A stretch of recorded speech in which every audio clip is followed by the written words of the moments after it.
The conference hall of Eternal Accord had hosted 12,000 years of diplomatic posturing, but it had never witnessed a silence quite like this. Thousands of delegates from the galaxy's most refined civilizations held their collective breath as the holographic map of Sector Zero flickered into existence.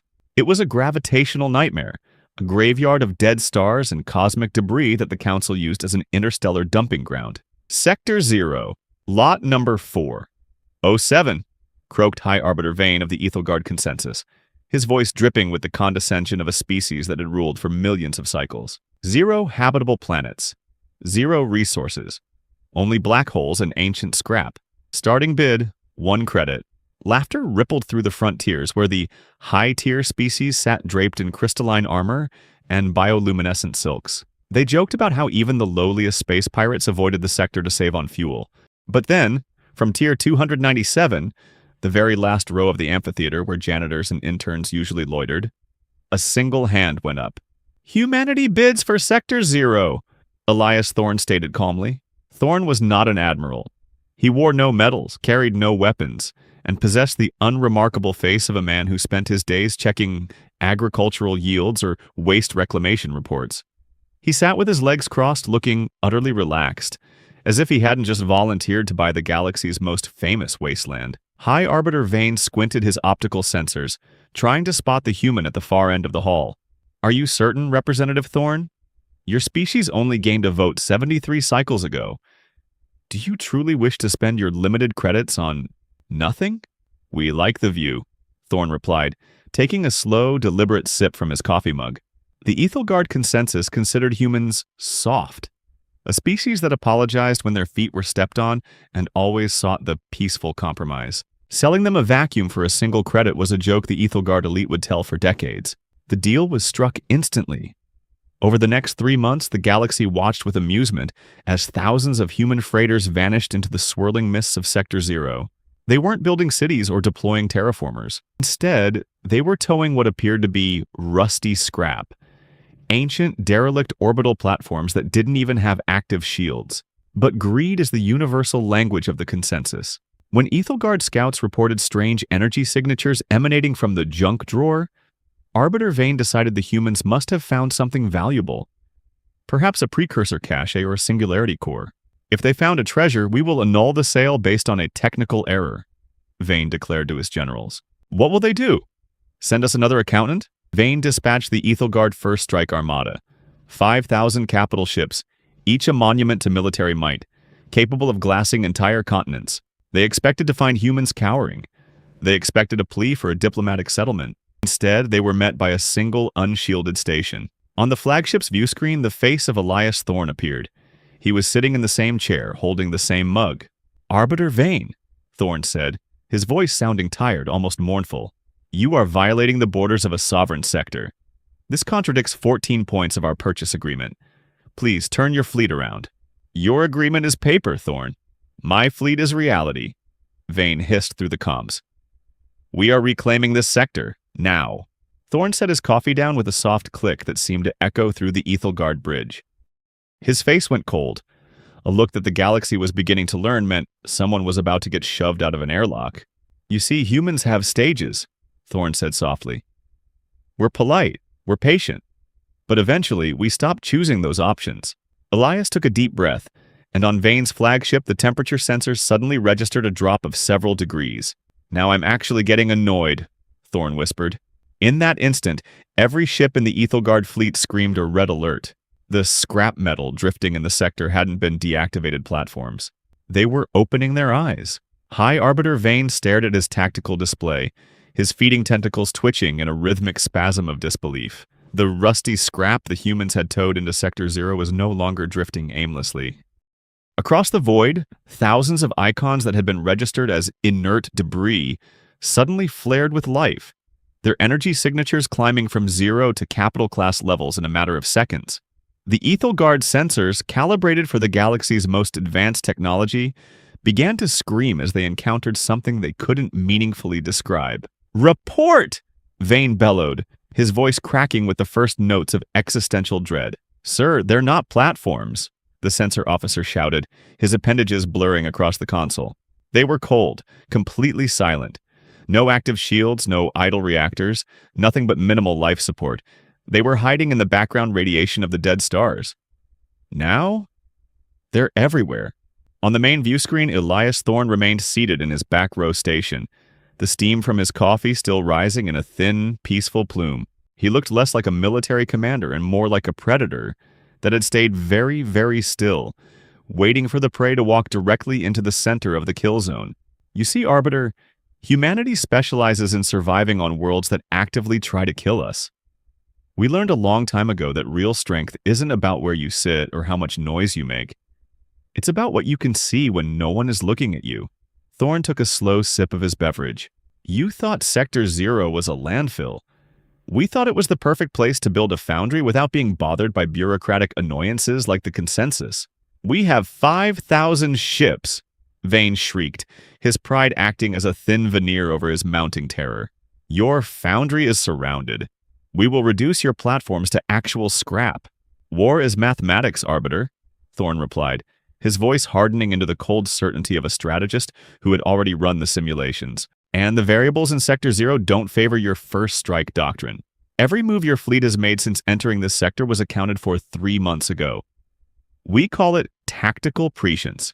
You're not in a battlefield, you're in a classroom, and the lesson is about to begin. Suddenly, the Aethelgard flagship shuddered as a massive energy spike erupted from the gravitational well of the sector's central black hole. From the crushing darkness, something rose that made the Aethelgard dreadnoughts look like children's toys. It was a Titan-class vessel, stretched to nearly 2 kilometers in length, its hull constructed from a living metal that pulsed with a bioluminescent rhythm that hurt to perceive. We call that the Warden, Thorne said conversationally. It hasn't seen the surface of a star in a very long time. It was built using automated distribution algorithms designed for agricultural equipment, which, as it turns out, are remarkably similar to those used for automated weapons platforms. The Warden's forward array didn't charge with conventional plasma or lasers. Instead, space itself began to shimmer and distort around the Aethelgard fleet. Vane watched in horror as his lead destroyers didn't explode. They simply began to unmake. Atoms forgot how to bond, and hulls that could withstand nuclear detonations began to drift apart like cosmic dust. "What is that?" Vane whispered, his scales turning a flat, pale white. The sign of total shock. That's a demonstration of what happens when you mistake our preference for peace as an inability to wage war, Thorne replied. You have 60 seconds to initiate an emergency jump back to consensus space. After that, we stop being patient. As the 60-second countdown appeared on Vane's HUD, he realized the humans weren't just defending a sector. They had turned the galaxy's junk drawer into a cage, and for the first time in a million years, the consensus was the one inside it. But then, a sensor alert flashed that even Thorne didn't expect.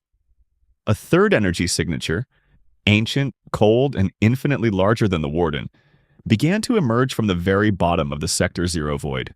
High Arbiter Vane watched his tactical grid flicker and die as the third energy signature surged from the heart of the void. It wasn't just massive, it was a localized breakdown in fundamental physical laws. The sensors on the Aethelgard flagship struggled to classify the entity, fluctuating between pure energy and a biological anomaly that shouldn't exist in a vacuum. On the view screen, Elias Thorne finally set his coffee mug down with a sharp, final click. He wasn't smiling anymore.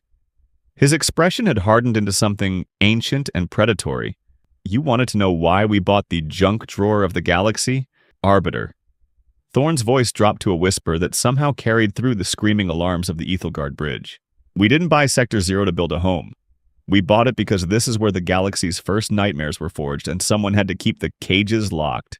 From the crushing darkness of the gravitational well, a creature emerged that made the Warden seem almost quaint by comparison. It was an entity vaguely humanoid, but built from living metal, nearly 300 meters tall, with eyes that burned with the intensity of a fusion reaction. Vane felt a primal fear he hadn't experienced in centuries as the Titan unfurled limbs that existed partially outside normal spacetime. That's a Titan, Thorne continued conversationally, though his eyes held the cold certainty of a warden watching a riot. We have 52 of them spread across containment sites like this one. They haven't seen the surface of a star in 8,000 years because we feared what they represent. The proof that humanity's ancestors made bargains with things that should not exist. Vane's First Strike Armada was no longer an invading force. It was a collection of floating coffins. The Titan reached out with a massive hand, and a Rexian-built cruiser in the Aethelgard fleet simply ceased to exist. Not exploded, but vaporized and scattered like cosmic dust.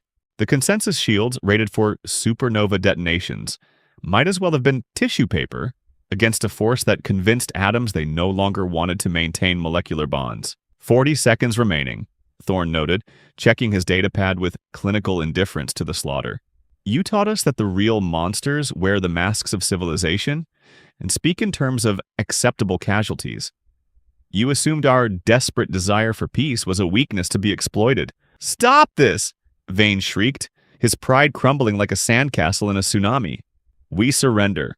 Complete unconditional surrender. Surrender has consequences, Thorne replied, his image beginning to fade into a tactical overlay. The Titans are hungry and furious. They've made us an offer. They'll help us shatter your fleets in exchange for the galaxy. As the Aethelgard fleet desperately began emergency jump protocols, a new alert blared. The Titan wasn't just attacking the fleet, it was systematically dismantling the sector's jump gates, cutting off Vane's only path of retreat. You're not just protecting the sector, Vane realized with crystal clarity. You're establishing a precedent. 10 seconds, Thorne said, his voice sharp as a blade. Choose wisely, Arbiter, because once the Pacific-class entity wakes up, there won't be enough of your fleet left to recycle. Deep below the sensors, a fourth signature, one that existed in layers and unmade reality on a conceptual level, began to stir in the Pacific deep trenches of Sector 0. High Arbiter Vane's finger hovered over the emergency jump command, but the reality outside his viewport had already begun to unmake itself. The Pacific-class entity, a mass of tentacles that split into molecular chains, did not use conventional fire. It simply looked at the Aethelgard fleet and convinced existence to reject them on a conceptual level. On the tactical display, 5,000 capital ships, the pride of a million-year-old empire, didn't just explode, they became less real. Their atoms forgetting how to bond until they were nothing but cosmic dust. Arbiter, your 60 seconds expired 10 seconds ago, Elias Thorne said, his voice carrying the exhausted certainty of a man who had seen this mathematical erasure far too many times. He wasn't watching the view screen anymore, he was looking at a set of spreadsheets on his tablet. We don't fight wars for glory or honor, Vane. We find them expensive, tragic, and wasteful. We prefer to solve problems through accounting. Accounting? Vane gasped, his primary heart failing as he watched his escort cruisers vaporize without a single shot being fired. Yes, Thorne replied, his tone carefully neutral. We calculated your supply lines, your energy expenditure patterns, and the exact probability of your surrender. We knew you would lose before the first jump was initiated. We just waited for you to do the mathematics yourselves. Back at the Hall of Eternal Accord, the Council's main view screen flickered and died, leaving the 4,000 species in stunned silence. The Aethelgard Consensus, a Class 1 military power, had been neutralized in what the human records would later call a routine 11-hour engagement. It wasn't a battle, it was a demonstration that continued resistance was literally impossible. They're gone, whispered Delegate Marana, her sensory organs tingling, with a primal fear she thought her species had evolved past. The entire First Strike Armada, reduced to expanding debris clouds before dinner time. In the back row of the chamber, the human attaché, Priya Okonungo, calmly uploaded a new file to the Council's public server. It wasn't a declaration of conquest, it was an infrastructure development plan for Sector 0, complete with financial models that showed how the Aethelgard incident would actually increase the galaxy's measurable prosperity within a decade. The humans didn't send a general to the summit because they don't send fusion warheads to birthday parties, High Arbiter Krell muttered, finally understanding the terrifying biological imperative of the species in the back row. They sent an economist to find a peaceful solution, and we forced them to choose violence instead. Suddenly, the hall's doors hissed open. 3 Aethelgard escape pods, the only remnants of the 5,000 ship fleet, had been tactically teleported directly into the center of the chamber. As the pods hissed open, the survivors didn't emerge with weapons drawn. They crawled out, their scales pale white with shock, clutching human-made coffee mugs, and screaming about the monsters that smile. Elias Thorne's holographic image materialized in the center of the hall, his expression tired, almost sad. He looked at the trembling council and said, "We're done asking nicely. Sector Zero is no longer a landfill. It is the new capital of galactic logistics, and we suggest you listen, think, and calculate before you challenge its borders again." But as the council began to vote on the humans' new terms, a Terran Defense Coalition Priority Alpha alert bypassed every security protocol. A massive energy signature was emerging from outside the galaxy, heading straight for Sector Zero, and even Thorne's spreadsheets hadn't accounted for a Level 13 extinction event. The Terran Defense Coalition Priority Alpha alert didn't just beep. It vibrated through the very floor plates of the Hall of Eternal Accord, a low-frequency hum that signaled the arrival of a Level 13 extinction event. Across the galaxy's core, every sensor array turned toward the dark space beyond the galactic rim, where a mass of shadow matter was tearing through the vacuum like a wound in reality. The council delegates, still reeling from the mathematical erasure of the Aethelgard fleet, collapsed into a state of exhausted resignation and existential dread. "They're called the Void Singers," Elias Thorne said, his voice calm in a way that promised future violence. He stood at the center of the chamber, his holographic form flickering as he pulled up a tactical display that made the Council's best intelligence look like farming equipment. They haven't entered this galaxy in 4 million years because the cages in Sector Zero were designed to act as a gravitational tripwire. "You didn't just annoy us, Arbiter Vane. You tripped the alarm." Chancellor Morix gripped his resonance staff, his chromatophores cycling through colors of profound shock. "You bought the sector to act as a shield? You've been monitoring a Level 13 threat from the back row? We prefer to think of it as strategic resource management," Priya Okanungo added, her fingers flying across her datapad to coordinate a response that had been planned for centuries. The Aethelgard fleet didn't just die, they provided the kinetic energy required to fully wake the Titans. We needed a demonstration of hubris to jumpstart the sector's immune system. Outside in the cold black of Sector Zero, the Titans with fusion eyes and living metal hulls began to maneuver with surgical precision. Dragons nearly 2 kilometers in length unfurled wings the size of battle cruisers, breathing plasma contained within biological magnetic fields that made stellar cores seem cool by comparison. They didn't move like a military, they fought like a pack of predators, each one knowing exactly where the others would strike. The Void Singers struck the Warden's line, and for a half-second, the most advanced defensive technology the galaxy had ever seen held. Then, the Pacific-class entity emerged from the depths, its tentacles splitting into molecular chains that unmade reality on a conceptual level. The extragalactic threat didn't just halt, it recoiled from the presence of something so fundamentally wrong that space itself rejected it. "You see," Thorne said, looking at the council with a tired, almost sad smile, "humanity didn't climb to the top of our food chain by being weak. We got there by making bargains with things that should not exist. We didn't conquer Sector Zero. We became the monsters that other monsters made deals with." But as the Titans began to systematically dismantle the lead elements of the Void Singers, a Terran intelligence network detected a secondary signal. The shadow matter wasn't just an invading force, it was a distraction. A second, larger rift was opening directly beneath the Hall of Eternal Accord, and the humans' 11-hour miracle was suddenly out of time. The Hall of Eternal Accord, which had survived 12 millennia of diplomatic victories, finally began to scream. It wasn't the delegates, but the very 300 tiers of seating and the obsidian table themselves, vibrating as the shadow matter rift beneath the central platform began to unmake reality on a conceptual level.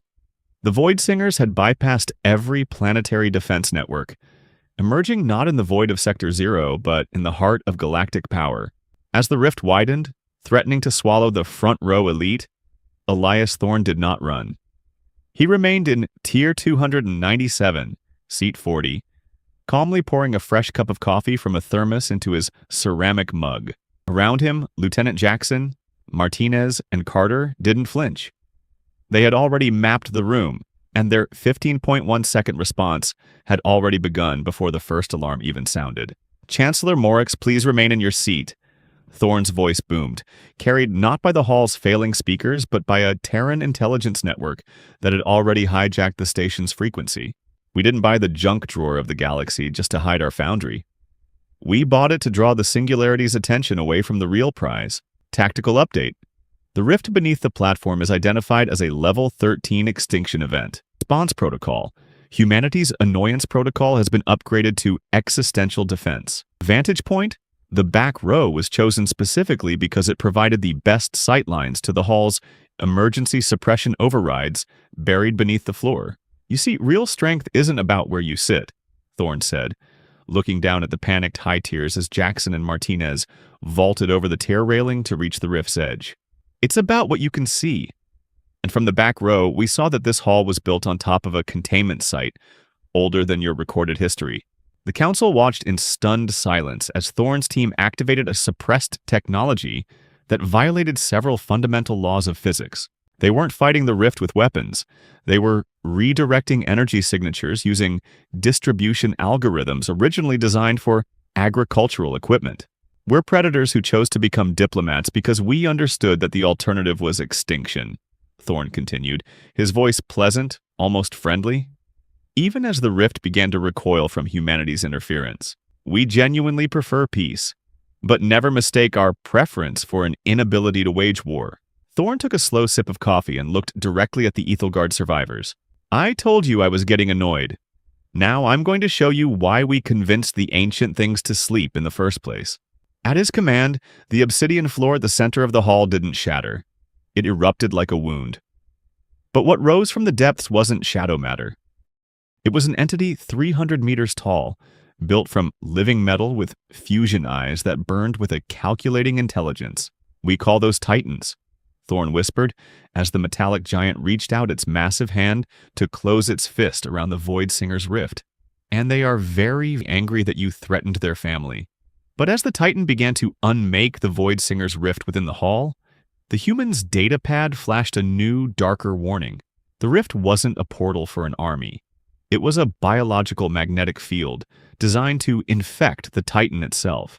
The shadow matter infection struck the Titan with the speed of a surgical strike, turning its bioluminescent rhythm into a jagged, chaotic pulse. It wasn't just an attack. It was an intelligent pathogen designed to infiltrate the Titan's biomechanical hybrid nervous system. The entity's fusion eyes, which had burned with a calculating intelligence, began to flicker and darken, shifting from a warm gold to a menacing crimson. Across the Hall of Eternal Accord, the shadow matter began to crawl up the Titan's metallic limbs, unmaking reality. Wherever it touched the living metal, Chancellor, the containment is failing, Elias Thorne said, finally standing up and smoothing his gray suit. He looked down from tier 297, his clinical indifference replaced by a weight that made the delegate's sensory organs tingle. The Void Singers didn't come to kill us. They came to reclaim the technology that humanity bargained for 8,000 years ago. The infection. The shadow matter acts as a biological magnetic field that convinces atoms to no longer maintain molecular bonds. The risk?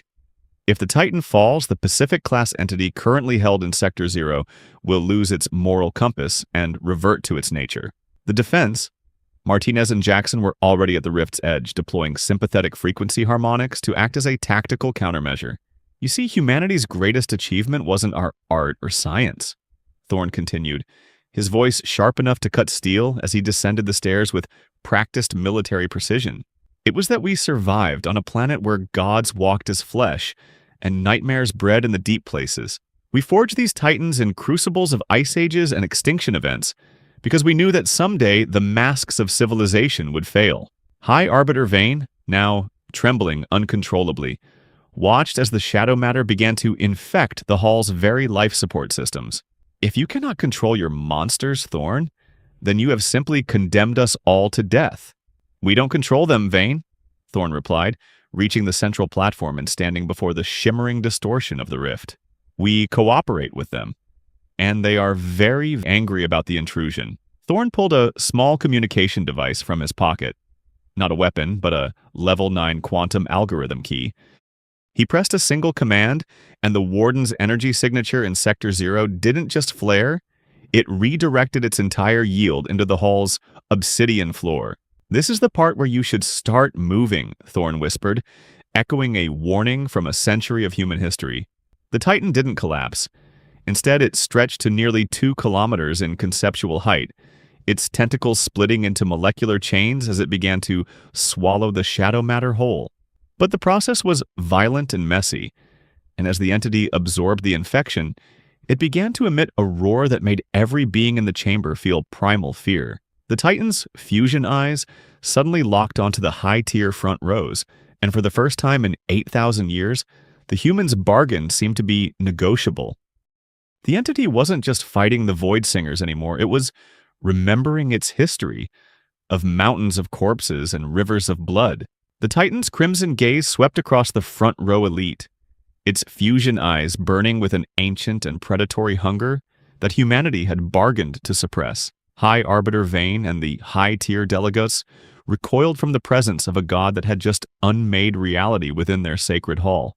The shadow matter infection was gone, vaporized, and converted to constituent atoms by the Titan's internal fusion furnace.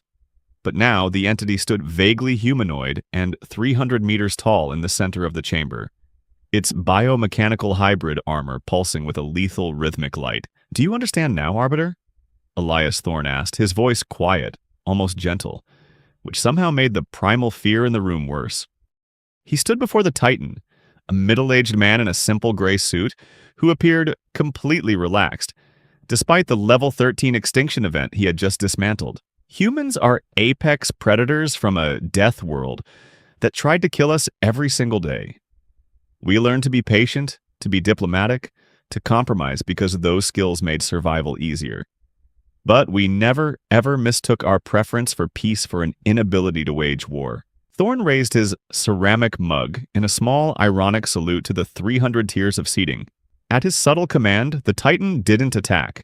It folded its massive limbs and systematically dismantled its own presence, sinking back into the obsidian floor of the hall. The shadow matter rift had been permanently closed through humanity's tactical prescience and distribution algorithms. The conclusion of the conflict? The Void Singers had been neutralized in a demonstration that lasted less than 11 hours. The new reality. The Council realized that real strength isn't about where you sit, or how much noise you make. The lesson. Learned never mistake kindness for weakness, because even the most patient species has limits. "We didn't buy Sector Zero because we wanted power," Thorne said, looking at the Council members who were still trembling and pale. "We bought it because we are the wardens who keep the lights on. We prefer the back row because it gives us the best sightlines and ensures nobody is watching us until it matters." The hall fell into a stunned silence as Thorne, Jackson, Martinez, and Carter calmly returned to Tier 297. They didn't ask for front row seats or military honor. They simply sat back down and opened their data pads, already mapping the room for the next social dynamic and uncomfortable truth. "You see?" Thorne whispered to the now silent hall as the Aethelgard survivors clutched their human-made coffee mugs in shock. "The galaxy is better when everyone chooses wisely. But if you don't, we'll be sitting in the back, watching, and trust me, nobody actually wants to see what happens when we truly get annoyed."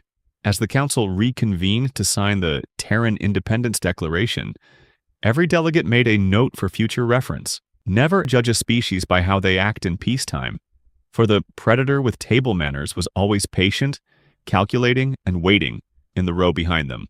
3 cycles after the Hall of Eternal Accord nearly became a debris field, the Galactic Council officially codified the Annoyance Protocol. It was no longer a suggestion, it was a mandatory 5-second lesson for every new diplomat. If a human says they are getting annoyed, fix the problem immediately. Don't ask why. Don't test it. The galaxy had learned that the most dangerous species wasn't the one that was always angry, but the one that was almost never angry, but absolutely devastating when they finally got there. High Arbiter Vane, his scales still pale with shock, found Elias Thorne in the station's observation lounge. The human was, as always, nursing a whiskey and watching the shimmering, repaired stars of Sector Zero. "You could have taken the chairmanship," Vane whispered, his feeding tentacles limp with exhaustion. "The high tiers would have bowed. You have the Titans. You have the tactical prescience. Why return to tier 297? Thorne smiled. That unsettling smile that showed too many teeth and never quite reached his eyes. We're predators who chose to become diplomats because we understood that the alternative was extinction. We like the back row, Vane. From there, we see the real council, not the performance. We see who is honest and who is hiding something. But the Titans, Vane started, his voice trembling. They're back in their cages, sleeping in the deep places. Thorne interrupted, his voice pleasant, almost friendly. We smile because we're happy, not because we don't have teeth. We genuinely prefer peace.